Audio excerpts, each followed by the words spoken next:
un temota a la salud, porque aparte Tijuana es característica, ¿no? El turismo médico está súper socorrido, sobre todo la cirugía plástica. Y por lo que se ve viene un boom. Pues las notas rojas nos opacan las notas blancas, pero hay mucho que dar de innovación, hay muchísimo, tecnología, los médicos están certificados, las instituciones, las nuevas inversiones. Por ejemplo, ¿cuántos casos de situaciones así de emergencia por cirugía plástica se tienen registradas? Comparada con la cantidad de cirugías plásticas que se practican diario en Tijuana. O sea, diario los cirujanos plásticos tienen un trabajal en esta ciudad. Ya se recuperaron. ¿Se acuerdan que cuando pasó lo de las caravanas y cerraron San Isidro, les cancelaron los médicos así todo? De tener esta agenda llena se quedaron así en ceros. En ceros. Todo eso ya se calmó, ¿verdad? Ya. También vienen porque son competitivos, ¿no? Los costos. Yo creo que, mira, el turismo de salud ha impactado tanto que hemos tenido 2.8 millones de personas que vienen al año. Una derrama que hace un mes aproximadamente estuve en México con un estudio reciente, porque el que tenemos aquí está en 2015, reciente, que lo hizo Deloitte. Generamos 1.700 millones de dólares al año. Entonces, de 1.300 que tienen aquí a 1.700, imagínate, en 3 años. Esto es Tijuana nada más, estas zonas.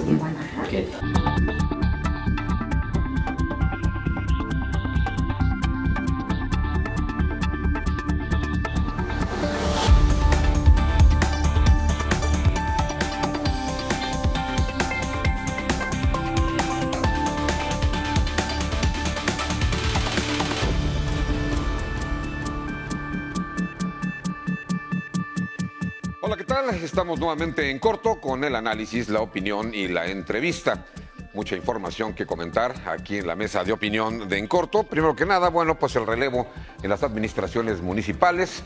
El pasado 30 de septiembre, el 1 de octubre, comienza una nueva época con 5 ayuntamientos encabezados por Morena en Baja California. Y bueno, hablando de Morena, bueno, ¿qué pasa con la ley Bonilla? ¿Se va a publicar? ¿No se va a publicar? ¿Qué fue lo que decidió el Tribunal de Justicia Electoral en la Ciudad de México? Platicaremos sobre esto, qué es lo que sigue, cuánto durará la próxima administración estatal. Bueno, eso todavía es una incógnita. Y después, bueno, pues las manifestaciones por el aniversario de los incidentes del 2 de octubre del 68 en Tlatelolco y la participación del gobierno de la Ciudad de México, la no represión ordenada por el gobierno federal y la amenaza a los vándalos y a los anarquistas de acusarlos con sus mamás y sus abuelos por parte del presidente de la República. Bueno, son cosas que no imagina uno estar discutiendo o comentando, pero son reales. Háblanos también sobre asuntos relacionados con la condonación de impuestos, una millonada que fue condonada durante las administraciones de Felipe Calderón y Enrique Peña Nieto y que salen a la luz, y otros temas que mis compañeros periodistas pondrán sobre la mesa. Y más adelante hablaremos aquí del turismo médico y de la época que viene. Compañeros, primero que nada, la bienvenida a Roxana Di Carlo. Gracias por estar nuevamente aquí. Gracias a ti, Fernando. Gracias por la invitación. David Mejía, compañero, ¿cómo estás? Gracias por la invitación. Buenas. Zair Rodríguez, buenas. Gracias por participar. ¿Qué tal? Encantado de estar aquí con ustedes. Gracias. Bueno, pues para no perder más tiempo, comenzamos. El relevo en las administraciones municipales, ¿en qué puntos destacan desde su óptica personal, Roxana? Bien interesante, en primera porque nos toca escribir una historia de la izquierda por primera vez, aunque bueno, ya en los 80 hubo un gobierno de izquierda en Ensenada, recordaremos. Así es. Pero bueno, a nivel estatal y en lo que toca a los 5 ayuntamientos, estaremos siendo testigos de el arribo de una fuerza política o de un movimiento político distinto a los que estábamos acostumbrados a ver. Creo que fue, digo, como dirían en el argot policíaco, sin novedad, ¿no? El asunto de las 5 tomas de protesta. Estaremos, yo creo, los bajacalifornianos ya curados de espanto y más bien estamos esperando a ver resultados en lugar de estar viendo parafernalias, ¿no? A mí, en lo personal, me gustan los protocolos políticos y oficiales, creo que le dan un poquito de realce, pero bueno, si están viendo ser austeros, pues creo que está bien, ¿no? Lo que se hizo. De entrada no le pondría ahí ningún pero. Creo que lo que se empezó a dar fue antes de las tomas de protesta, ¿no? Lo interesante fue antes, sobre todo particularmente en la ciudad de Tijuana, y los ánimos crispados por parte de ambos equipos, tanto del saliente como del entrante, y bueno, la lamentable situación en la que ponen a la ciudad, porque los políticos creen que por poner piedras en el camino se le está dificultando el trabajo al gobierno que entra, cuando se está dificultando el trabajo para los ciudadanos, ¿no? Creo que desafortunada la actitud del gobierno saliente, particularmente del de Tijuana, del Patas, como le gustaba que le dijeran, y creo que, bueno, también hay ciertos detalles del gobierno entrante que no permitieron que se dieran las cosas tersas, ¿no? Creo que hubo por ahí mechas cortas en los dos equipos, ¿no? Pero esperanzador, porque siempre que viene algo nuevo, un cambio, la gente tiene pues cierto grado de esperanza. Los mexicanos estamos acostumbrados a vivir de eso, desafortunadamente, pero ojalá que nos vaya bien, ¿no? Ojalá.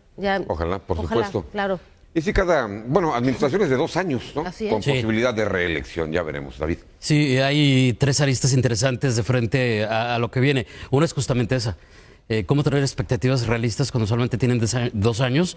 Y estamos acostumbrados y ya aprendimos que efectivamente si 3 no alcanzan para nada, ¿cómo le haces con 2? Pero además, en un mes más, todo será Morena. Ya no va a haber pretexto. Ya no va a haber pretexto de que si era un partido, que si era el otro, que si me pararon el presupuesto y cualquier cosa que se solucione, bien, se van a poder colgar la medalla, pero cualquier cosa que salga mal ya no tienen a quién echarle la culpa.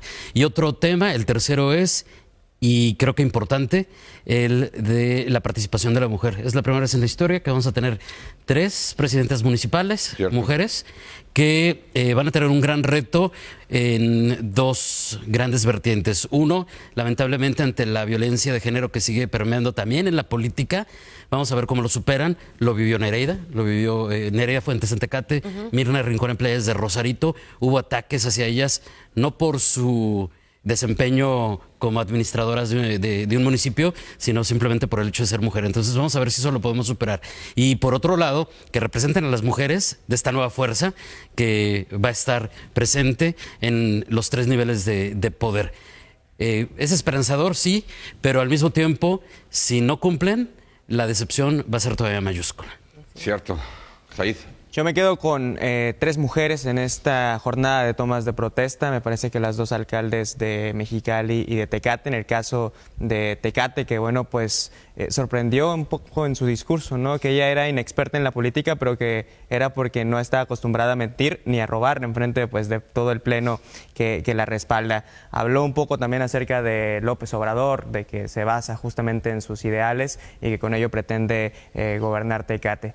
En el caso de Mexicali, me parece que, bueno, pues con estas declaraciones también de Marina del Pilar, en donde mencionó pues, que la corporación de policías era corrupta, me parece que es un arma de doble filo, ¿no? Veremos cómo le responde también a este tema de la seguridad, que en Mexicali no es tan fuerte como, por ejemplo, está en Tijuana, pero aún así llama muchísimo la atención. Y una tercera mujer que a mí me gustaría destacar es en el caso de Tijuana, la síndico procuradora, ¿no? Que ella ha tratado de marcar cierta distancia con el alcalde. Estábamos acostumbrados a que la figura del síndico, bueno, pues era prácticamente un aliado más del alcalde, y acá, por lo menos en un principio, parece que sí va a tener como que cierta autonomía que no habíamos visto en el pasado. Bueno. Vamos, ya lo veremos. Claro, ya lo veremos, porque también hay complicaciones ahí, y no porque sea mujer, sino si trae un protagonismo que también es peligroso muchas veces eso, ¿no? Pues son aires nuevos y como dice Así es. Roxana, siempre traen esperanza los cambios. Esperemos que este cambio sea para bien, justamente para que las cosas mejoren en Baja California. Ya veremos, ojalá les vaya bien. Y yo creo que sí se pueden hacer cosas en 2 años. Probablemente, bueno, tiene que hacer un plan justamente para ese lapso, pero pues desde luego que no es justificación para que no den al menos algún resultado, Lo ¿no? más Y básico- la gran asignatura es la inseguridad. Lo más básico, sí, y va a ser lo más difícil, y sobre todo dar resultados en 2 años. Yo le daría el beneficio de la duda de que tiene que haber una, tienen que marcar una tendencia, si no necesariamente resultados contundentes, porque tenemos que ser realistas. En 2 años no puede solucionar lo que estamos viviendo hoy. No, pero Sí. sí se pueden sentar las bases, Sí, ¿no? Para exacto. que en un futuro, y el tema de seguridad es importantísimo, y también el tema de movilidad en la ciudad de Tijuana, para la alcaldía de Tijuana particularmente, creo que es una asignatura muy, pero muy pendiente, ¿eh? Y no deberían de fallar, ¿saben en qué? En lo básico. Creo que tienen todo para resolver prácticamente de inmediato la recolección de basura, el bacheo, las luminarias y demás. Y esos otros dos temas, seguridad y movilidad, yo creo que ahí sí habría que pensar un poquito más a mediano y largo plazo, pero también pueden sentar las bases. Justamente me queda un poquito la duda, ¿no?, de la designación del alcalde Arturo González Cruz en esta Secretaría de Movilidad con Romana Boites, que bueno, pues realmente fue una de las designaciones a lo mejor un poquito más en el ojo del huracán, sobre todo por la urgencia que tiene la movilidad. Y hasta cierto punto, pues solamente en su discurso mencionó que acabaría con la corrupción que hay del transporte, pero también se está manejando mucho que el transporte podría regresar a ser manejado por el Estado, ¿no? Va a regresar al Estado, sí. Entonces, ¿qué tanto podría impactar entonces a Boites en esa secretaría? Y bueno, a partir de noviembre entonces, el gobierno federal, el estatal y los municipales, todos del mismo color. Como esto no habrá justificación para que no haya fluidez, al menos, y buena comunicación, ojalá así sean. Bueno, pasamos justamente, hablando de esto, a la famosa Ley Bonilla, esa reforma que se aprobó en la 22ª legislatura, que no ha sido publicada, que el Congreso no lo envía al Ejecutivo, el Ejecutivo por lo tanto no puede publicarla, y mientras no se publique, pues no existe, vamos, no está en vigor. Lo que aprueba hace unos días el tribunal, el TRIFE, famoso allá en la Ciudad de México, tiene que ver con la validación del resultado electoral. Una elección para 2 años. Así es. Esto es lo que también crea cierta confusión. Yo creo, Fernando, que estamos viviendo el gran espectáculo de la política en Baja California con el tema de la Ley Bonilla. Verdaderamente somos los bajacalifornianos espectadores de una serie de negociaciones políticas que ya se hicieron en lo oscurito y que solamente vamos a ser, repito, espectadores todos los demás actores. Pero un espectáculo que ha llamado la atención en todo el país, ¿eh? Es que ese es el problema. En el resto del país, y te lo digo, hay muchísima gente que está muy enojada con esto, pero en Baja California estamos observando únicamente. Yo no veo una reacción, y no me refiero a nada que tenga que ser violenta, pero una reacción enérgica de sectores verdaderamente que se pronuncien y que levanten la voz permanentemente, no la hay. Entonces creo que sí es, por un lado, el jueguito de yo la pruebo y no la paso y no me la pases hasta que yo te diga. Y no la encuentro. Y no la encuentro. Sí. Esa parte a mí me hace pensar en que los actores políticos y de todos los colores y de todos los sabores y denominaciones ya hay un acuerdo. Entonces creo que sí estamos siendo y seremos espectadores tristemente en este caso. A mí me parece que las formas, pues esto que pasa en la 23ª legislatura, que primero dicen que no encuentran la reforma, que ahora sí la encuentran, pero yo no sé qué están esperando pues para publicarlo, para enviarla al Ejecutivo. Todo esto, inclusive pues los intentos varios de extender la duración de la próxima gubernatura, me parece que son de alguna manera irrespetuosos para la sociedad. Sí, sin duda. Si bien están haciendo lo que ellos creen conveniente, y ya creo que la ciudadanía los juzgará, a mí me llama mucho la atención justamente eso, la pasividad de la clase política local, de una oposición desdibujada. No hay contrapesos. No hay contrapesos, ni siquiera el empresarial, como en otras ocasiones lo hemos visto. Y del otro lado vemos a un Porfirio Muñoz Ledo, una Tatiana Cloutier, un Olga Sánchez Cordero y a un propio presidente de la República, Andrés Manuel López Obrador, muy severos, hablando acerca de este tema. Ahora, finalmente, yo coincido mucho en lo que dice Roxana, pero eso también me hace pensar que la decisión, a diferencia de lo que muchos creíamos al principio cuando todo se soltó, de que no, va a ser 2 años, finalmente sí está abierta. Claro. Finalmente sí está abierta a que en algún momento se decida a través de la Suprema Corte que quede en 5 años. Muchos ven esa posibilidad muy, muy reducida, pero está. Sí. Y es real. Así es. Sí, yo concuerdo totalmente, ¿no? Las mayores declaraciones o las más importantes han venido del centro del país. Prácticamente acá hay una situación en donde hay incluso falta de interés por parte del mismo ciudadano, que bueno, pues al final de cuentas parece que votó simplemente por un partido. Me llama mucho la atención ahorita que mencionaban que también hablan esta 23ª legislatura de una posible consulta ciudadana, ¿no? Y que de hecho está programada para el 13 de octubre. Acá lo coincidentemente increíble es que este mismo día está programada una marcha en Mexicali del Orgullo Cimarrón. Son de los, creo yo, de los convocada por el rector. Exactamente. En política nada es coincidencia, mi estimado Said. A eso iba, ¿no? Justamente el sector universitario a lo mejor es el que más ha levantado la voz en este tema de la Ley Bonilla, de los pocos que saben, ¿no? Porque la mayoría, de repente me ha tocado reporteando o preguntar a los jóvenes, y no están muy enterados de lo que está sucediendo en su ámbito político. Y lo de la consulta es bien particular porque hace unos días se les cuestionaba a los diputados locales sobre ella por la fecha en que iba a ser realizada, como ya explicó Said y demás, y de repente le dice un reportero, oigan, señores diputados, pero y si al final hay un dictamen de la Suprema Corte de Justicia de la Nación, ¿qué es lo que va a pasar con esta consulta? Y dice, no, bueno, se va a hacer lo que digan los ministros de la Suprema Corte, por supuesto. Pues, bueno, y entonces la consulta, ¿para qué? No. ¿Cuál es su sentido? Nos están admitiendo que realmente no tendría un objetivo claro. Es una manera de respaldar una suerte de validación social, ¿no? Eso es lo que contestaron. Les digo, exactamente. Un espectáculo al fin y al cabo. Finalmente sí. Sí, porque además, bueno, ¿qué validez tiene esta consulta cuando es organizada por un grupo? Va a ser calificada, sancionada y publicada por los mismos diputados de Morena en el Congreso. Aparte finalmente. la consulta ya se hizo el 2 de junio. Sí. Fue el de la elección, una elección para 2 años. Y los resultados son inobjetables, además. Claro, ¿no? así Sí. es, la consulta ahí está. Entonces, sí estamos, te digo, creo que viviendo un poquito la simulación política característica, ¿no?, de este país. Yo diría que se pongan serios, ¿no? Sí, Digo, ya. ¿no? O sea, así nos damos cuenta, pues, de lo que está pasando, ¿no? Claro. En fin. Bueno, pasamos al siguiente tema. El presidente López Obrador y su amenaza a estos jóvenes vándalos, embosados, anarquistas, dicen ser, que se infiltran en cada una de las manifestaciones que se llevan a cabo en la Ciudad de México. Lo vimos en el aniversario de los normalistas desaparecidos de Ayotzinapa. Se repite su presencia y su actuación en este aniversario de los sucesos de Tlatelolco en el 68. Y la reacción del gobierno sí es de llamar la atención. Está bien si no hay represión, me parece que es una buena manera de actuar del gobierno, pero no ante este tipo de acciones, ¿no? Se tiene que aplicar la ley, digo yo. Hace un momentito que iniciamos el programa, lo dijiste muy bien, Fernando, estamos hablando de este tema. Es decir, estamos poniendo sobre la mesa el que un presidente de un país, de una nación, esté acusando a los delincuentes con sus mamás y sus abuelos. Fíjate nada más de lo que estamos platicando, ¿no? Simple y sencillamente raya en lo absurdo, ¿no? Creo que vale la pena escuchar lo que dijo el presidente. Que se tapan la cara y se encapuchan y hacen estos actos. Que tengan cuidado porque en una de esas los voy a acusar con sus mamás, con sus papás, con sus abuelos.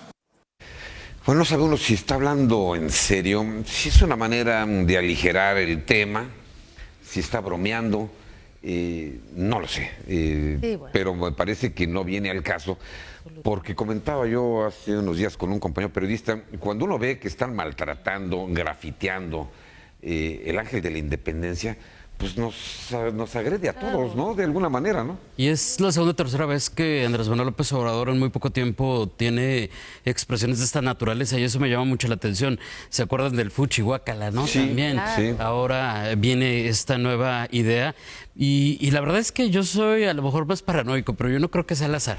No. Finalmente Andrés Manuel López Obrador no le podemos negar que es sumamente inteligente, que es estratégico y a veces cuando dice las cosas, nosotros como ciudadanos pensamos que está pasando algo, viene la crítica, y, pues, sí, no, cuando me asalten le voy a decir al ladrón, fuchi, guácala y ya me salvé, no, o sea, obviamente no, pero también pienso que el presidente cuando dice algo, él ya va 3, 4 pasos adelante y no sé traducirlo, no sé interpretarlo sí. correctamente, Sí. pero yo creo que tarde o temprano No es fácil. nos va a caer el 20 con algunas de sus acciones y se va a hilar. Por lo pronto sí parecería que es absurdo, coincido totalmente, pero también, insisto, yo creo que por algo lo está haciendo, no es al azar. Eso sí, para la producción de memes ha resultado bastante bueno. Y muy divertido, Sí. muy divertido. Sí, a mí me queda igual un poco de complejo todas estas declaraciones. Me parece una de dos escenarios, ¿no? O sigue en campaña tratando de ver a futuro y no meterse en estos problemas, o también pues hay una clara, que no creo, pero un claro desconocimiento del tejido social. O sea, si nos vamos textualmente a lo que menciona, a qué padres, a qué abuelos, y la mayoría de estos jóvenes no tienen realmente un tejido familiar apto para crecer, y es por ello que acaban en este tipo de manifestaciones. Ahora, leyendo entre líneas, también me llama mucho la atención que dice, los voy a acusar con sus padres, con sus abuelos, para que les den incluso zapes, ¿no? Volviéndome paranoico, pues es un llamado también a que pues o se aplacan o les van a llover los zapes para tratar en futuras ocasiones. Pero bueno, con el presidente cualquier cosa puede No, pues ser. es que también minimizas la situación, ¿no? Tratando de con tu discurso aligerar, y te centras la atención en lo que dice el presidente y no en lo que está pasando. Puede ser. ¿Podría tener alguna lógica desaparecer el Estado represor? Claro. Y entonces pues le desaparecen el enemigo a estos grupos radicales, ¿no? Como estos vándalos o anarquistas. Pero pues finalmente, ¿quién es el maestro de las manifestaciones en este país? Sí, bueno, finalmente muchos de ellos son los que han estado manifestándose a lo largo de los últimos Claro, de las últimas décadas. 2 décadas, Andrés Manuel ha sido la cabeza de las manifestaciones en Sí, México. y uno se pregunta, bueno, ¿y los derechos de los dueños de los restaurantes, los establecimientos que estaban al paso de estos manifestantes, dónde quedan, no? Así es, digo, yo si fuera yo tuviera un restaurante o un comercio ahí, pues estaría ya poniendo una denuncia, me imagino que deben de ponerla. ¿A quién? ¿Al Estado? ¿A quién? Lo riesgoso sería que cundiera este tipo de manifestaciones, ¿no? Así es. Que a mí me parece muy evidente que no son, parte de los grupos que se han manifestado, son infiltrados. Completamente. Con una agenda y un propósito muy claro, probablemente financiados por alguien, no lo dudaría. Una de estas manifestantes quiso prender fuego a un fotógrafo en algún momento con un aerosol y un encendedor. O sea, ya también se va del lado de la energía. El absurdo, claro. Y la Mire, el violencia. absurdo es que no se les quiera hacer nada en cualquier otro país, por menos, Claro. ya los estuvieran moliendo a golpes, Sí, y ¿no? países con gobiernos de toda naturaleza Sí, y claro. de toda tendencia política. Molidos a golpes ya estarían estos. Pues digo, mínimo. pues algo. Sí, ¿no? De alguna manera hay que ponerles un límite, ¿no? Totalmente, digo, el comparativo a veces es odioso, pero pensemos en nuestro vecino país del norte, si le levantas la mano a una autoridad, a un funcionario, que decía un policía, a un funcionario de migración, tiene la atribución también legal y está en papel de agarrar la pistola. Para no ir más lejos, vimos acabó? manifestaciones en Irak, Sí. lo que significa, y en Hong Kong, ¿no? Y otra- Bastante violentas en los dos lugares. Y por cierto, otra de las interpretaciones respecto a todo esto, el fuchihuaca, lo va a acusar con sus papás también es, y tampoco la descartaría totalmente, aunque no es la posibilidad que más me gusta, que es un distractor, porque desde la perspectiva de lo económico, pues hay muchos problemas. Sí. Entonces nos pone a hablar del fuchi y del guacala, nos pone a platicar de les voy a acusar con tus Sí. papás, y mientras tanto ellos avanzan en esos otros temas. También estar allí. Así es. Bueno, hay un tema interesante, el de la condonación de impuestos, esto que surge, que sale a la luz, de lo cual nos enteramos, 172,000 millones de pesos. Pero antes tenemos que hacer una breve pausa. Regresamos.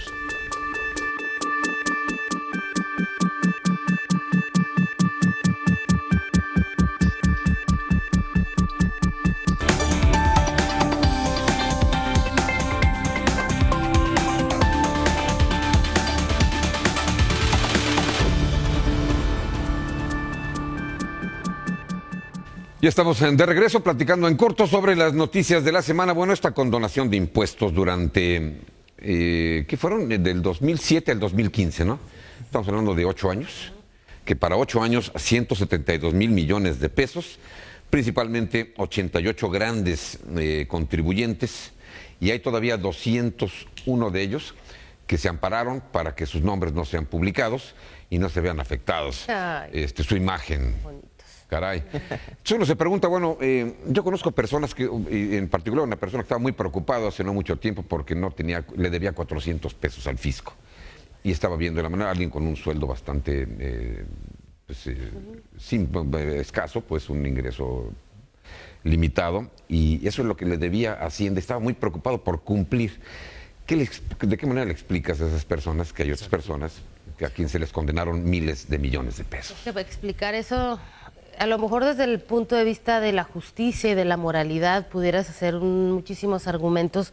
El problema es que legalmente estaban haciendo lo correcto, es decir, no hay una implicación legal a sus actos porque era una condonación, una ley, un decreto. Es inmoral, pero no era ilegal. Inmoral, pero no Sí. ilegal.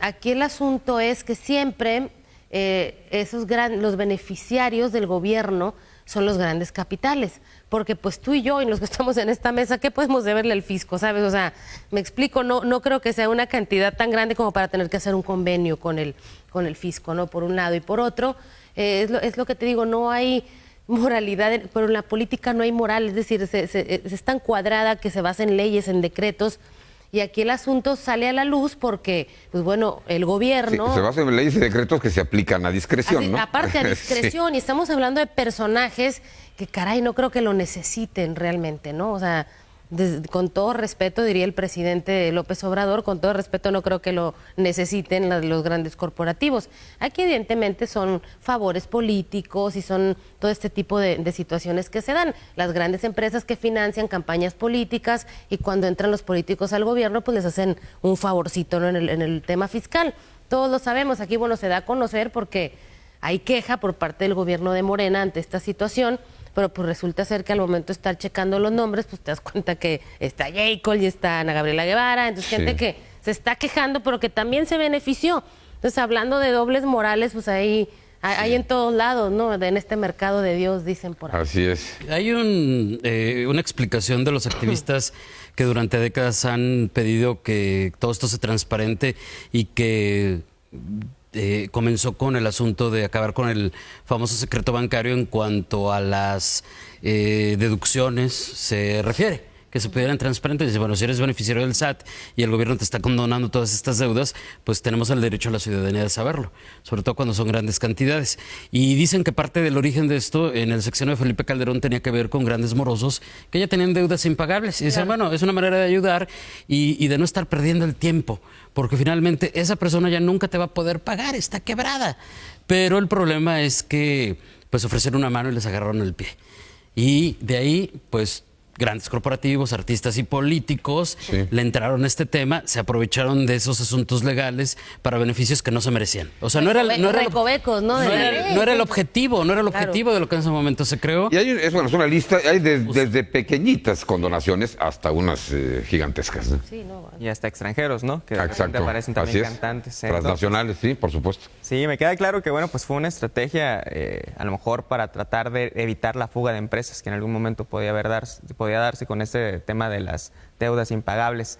Pero como bien lo mencionas, o sea, prácticamente al buscar la lista y si le seguimos rascando seguramente saldrán mucho más, a lo mejor funcionarios de menor nivel del gobierno que tanto pidió esta situación, entre ellos Cuauhtémoc Blanco, ¿no? Que también aparece en esa lista, pero con los ingresos que tuvo como futbolista.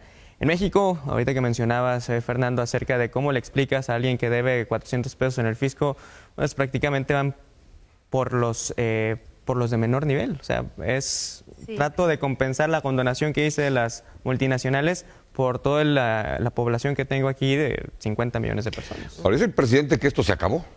Sería maravilloso, ¿eh? Pues sería maravilloso y también sería maravilloso. Cada quien, en la medida de lo que deba pagar, pues que todos ampliara la cumplamos. base fiscal, Claro. que es lo que estamos pidiendo todas las personas que pagamos impuestos y que hay también muchísima gente que no paga impuestos en este país, ¿no? Creo que por ahí pudiera ser, si termina el presidente con esto y amplía una base fiscal, creo que estamos del otro lado, si no seguiremos pagando los mismos siempre más, ¿no? Ahora, ¿sabes? Creo que el sector del fisco más afectado me parece que es las empresas locales, ¿no? Se hablaba recientemente con el abogado fiscalista Adolfo Solís y me decía prácticamente que las empresas, a lo mejor con un ingreso de 50, 100 millones de pesos, no han recibido su devolución de impuestos. O sea, condonas a las grandes, pero a las que dan el impulso local aquí en la ciudad, pues prácticamente les quedas debiendo. Pues ojalá verdaderamente cambien las cosas, ¿no? Ya vimos lo que pasó en estos últimos años, con estos 172 mil millones de pesos que le devolvieron o que no le cobraron a personas, grupos y consorcios mexicanos y transnacionales. Antes de ir a una pausa, el tema de la crisis financiera en la Universidad Autónoma de Baja California, el dinero que no llega del gobierno federal, ni llegará porque pues sería tanto como que el gobierno federal le arregle el problema al gobierno de Baja California, al actual, al saliente, y no creo que eso vaya a ocurrir. Yo creo que la solución vendrá a partir del 1 de noviembre. Sí, yo no justificaría a Kiko Vega, digo, jamás lo justificaría, pero también creo que sí hay una situación de retraso en la entrega de recursos hacia Baja California y la UABC se está viendo perjudicada, pero esto no es de hoy, ya tiene muchos años y el rector hace algunos años, un año será, que dijo, no hagan olas, espérense, vamos a darle tiempo al gobernador. Ahora que ya se va, le está organizando una manifestación maravillosa, ¿no? Entonces, creo también hay un poco de incongruencia ahí en las autoridades educativas de la UABC, y repito, no estoy defendiendo al gobernador porque no tiene de cómo defenderse, pero digo, él tendrá cómo defenderse, yo no lo defendería, no hay cómo, pero sí creo que hay una situación ahí un poquito complicada que a lo mejor no logramos entender, ¿no? De la llegada. Parece a primera vista que fue una falla de cálculo del gobernador Vega, al confiarse en que el gobierno de Enrique Peña Nieto le cumpliría antes de salir, cosa que no ocurrió, lo dejaron morir solo, realmente. Y es que en el Y este gobierno pues tampoco no le ha cumplido tampoco. No. Ajá, en el posicionamiento oficial del gobierno del estado, luego de los reclamos del rector que transmitió en todas sus redes, estaciones de radio y demás, pues está justamente eso, es que estábamos esperando participaciones extraordinarias que no llegaron, pero al final pues falló la administración de un estado, en el sentido más amplio.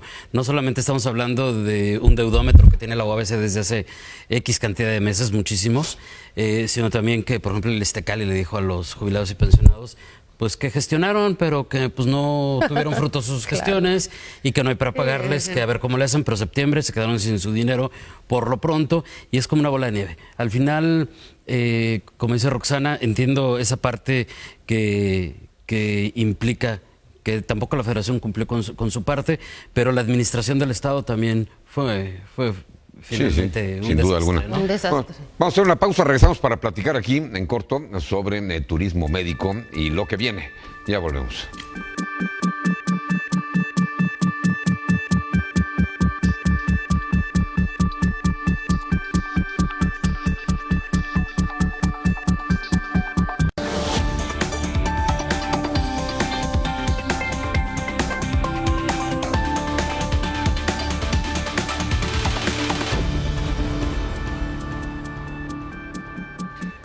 Ya estamos de regreso para platicar en este último tercio del programa con Atzimba Villegas, a quien le agradecemos su presencia. Ella es especialista en el tema de turismo médico y se dedica a las relaciones públicas en el sector salud y en el turismo médico aquí en Tijuana, que es una de las actividades que creo yo más están creciendo en la localidad. Atzimba, buenas noches, pero como pasamos en la noche y de día, entonces bueno, bienvenida. Muchas gracias por la invitación y muchas gracias por compartir esta charla aquí con ustedes. Atzimba, vamos a comenzar que nos expliques en qué estado se encuentra el turismo médico, qué representa económicamente el turismo médico para Tijuana.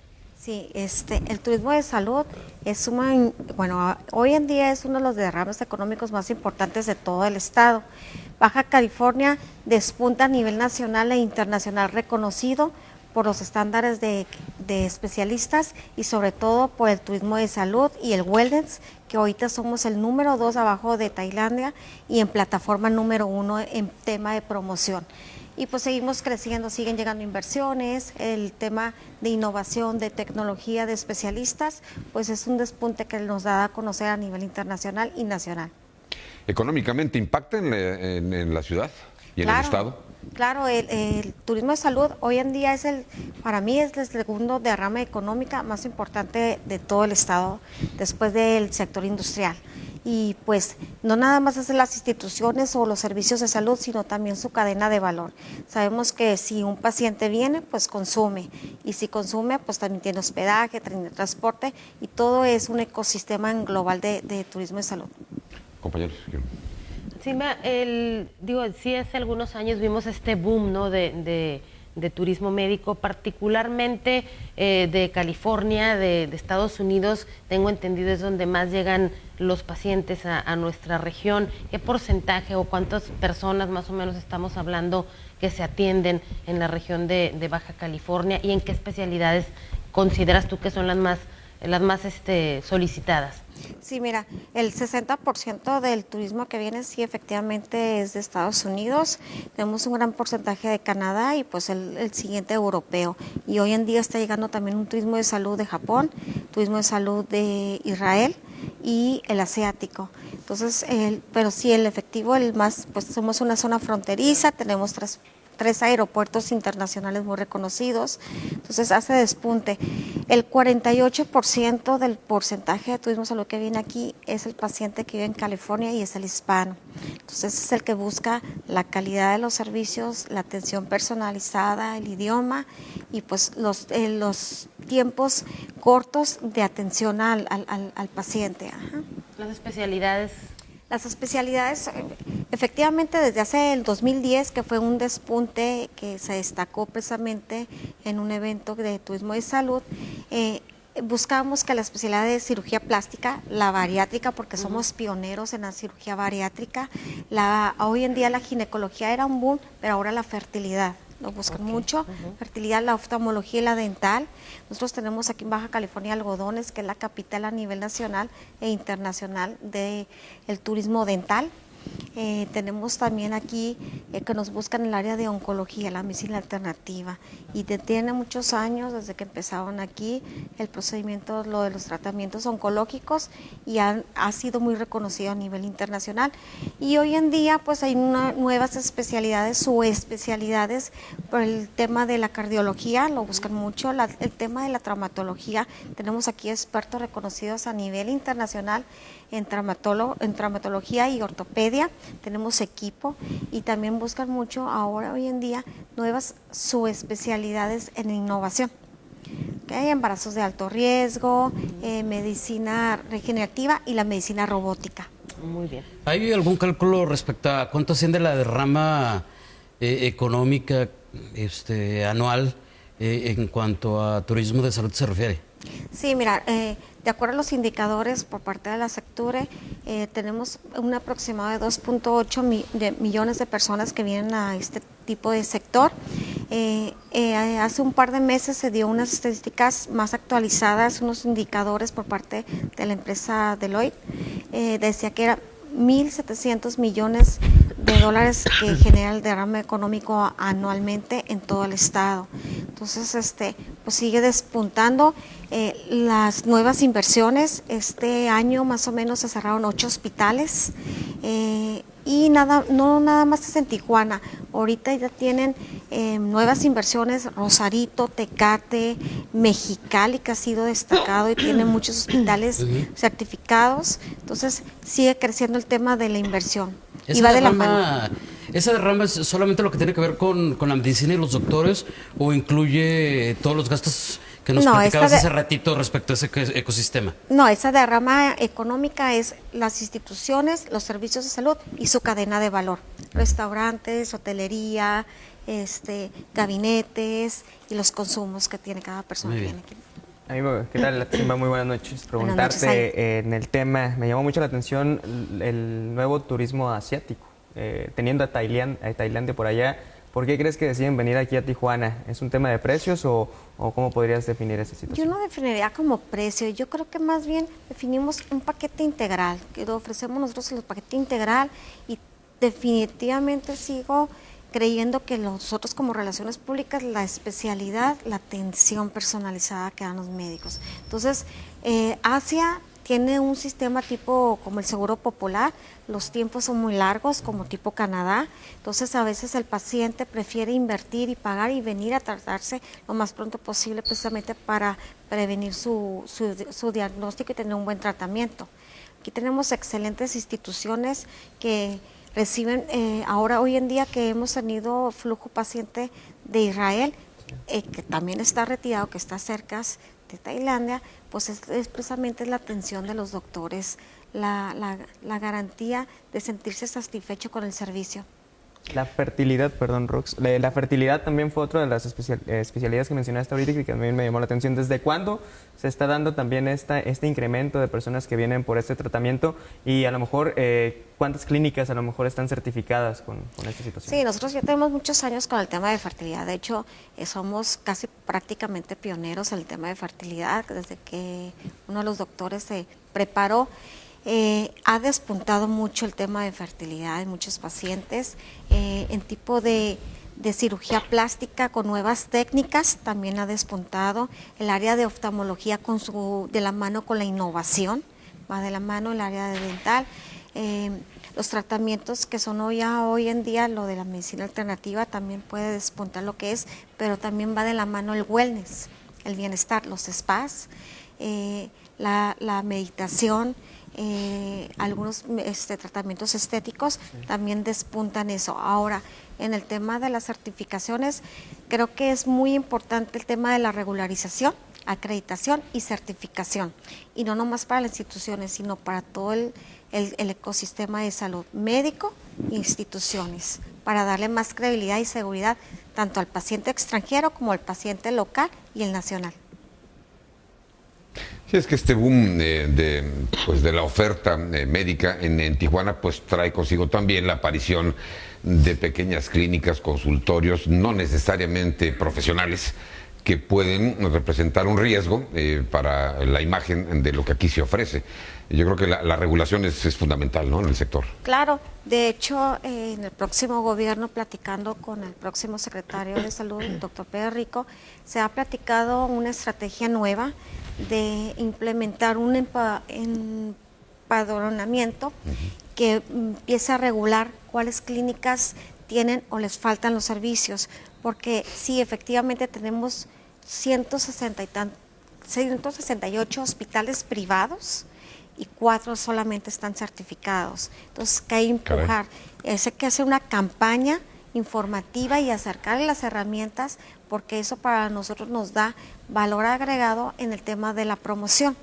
Entonces, y darle esa credibilidad al paciente del extranjero. Pero sí, yo creo que es empezar a hacer un análisis, un estudio de mercado a nivel estatal y enfocarlos y acercarles las herramientas para poderlos certificar, acreditar y regular. Claro. Hoy un factor que creo es interesante, sobre todo para los pacientes que vienen del otro lado, es el tiempo que les va a tomar regresar a su país. La línea a veces está imposible, particularmente en estos fines de semana festivos, pero pueden estar 2:30, 3 horas o más a bordo de su vehículo para cruzar la línea de regreso. Y se creó desde hace mucho tiempo este famoso carril médico, que cada administración municipal tiene un uso distinto, o se le da una importancia diferente. Unos han sido muy laxos para que cualquiera prácticamente pueda hacer uso de este carril, claro. Otros no. Y las autoridades americanas, tengo yo entendido, que como por este carril regresaban personas que tenían estas tarjetas electrónicas y personas que no la tenían, entonces no podían dirigirse directamente al Ready Lane, sino que lo dirigieron las autoridades de Estados Unidos hacia el cruce general. Y esto pues volvió prácticamente inútil este carril médico. ¿Qué se espera de esto? ¿Es realmente importante? Sí, efectivamente a mí me tocó cuando se iniciaba este proyecto hace varios años, y sí se hizo con la idea de agilizar los procesos para los pacientes que venían aquí para una práctica de cirugía, algo, regresar a su país, o si tenían que volar a algún aeropuerto. Entonces, yo creo que también platicando con el secretario de Desarrollo Económico de la ciudad, se fomenta que va a ser una reestructuración para agilizar precisamente este proceso y una regularización en este tipo de pase médico. Efectivamente se necesita una combinación de trabajo en ambas partes, precisamente porque había pacientes que venían aquí, tenían su pase médico, se quedan en caseta, pasan a la línea, se equivocan, pasan al Red Line, no tienen el pase y lo regresan, y son pacientes pues que estaban pues quirúrgicos o que venían de algún tratamiento. Sí. Entonces se va a empezar a trabajar en equipo con la gente de Estados Unidos, con el equipo de Estados Unidos, el equipo de aquí, para precisamente hacer una sinergia y apoyar este tipo de sector. Ahora, sí hay un porcentaje de posibilidades de reestructuración de esta línea para enfocarlo precisamente a lo que es el sector salud. El pase médico es pase médico, entonces institución y médico, y claro, que esté regulado y certificado, no cualquiera se le va a poder otorgar. Y el derrame económico que genera este pase médico, que está aproximadamente, son 33 millones de pesos anualmente, que son 1,780 y tantos pases anual también que se dan. Ese dinero se va a destinar a Fondos Tijuana, pero hay una partida exclusivamente para el tema de promoción, y mejoría de la agilización de procesos. Eso quiere decir que entonces gran parte del turismo de salud que viene a Tijuana y Baja California es vía terrestre. Así es. Tenemos indicadores, nos lo pasa CBPs, que está aprobado. Sí. Ellos generalmente yo creo que estamos estimando como un 70 y tantos % de que es vía terrestre. De hecho hay transporte especializado que pasa por las personas que vienen del extranjero o de otros estados a recogerlos del aeropuerto, y en un transporte pueden venir hasta 15 pacientes, y esos mismos transportes cruzan diariamente entre 50 a 200 pacientes diariamente.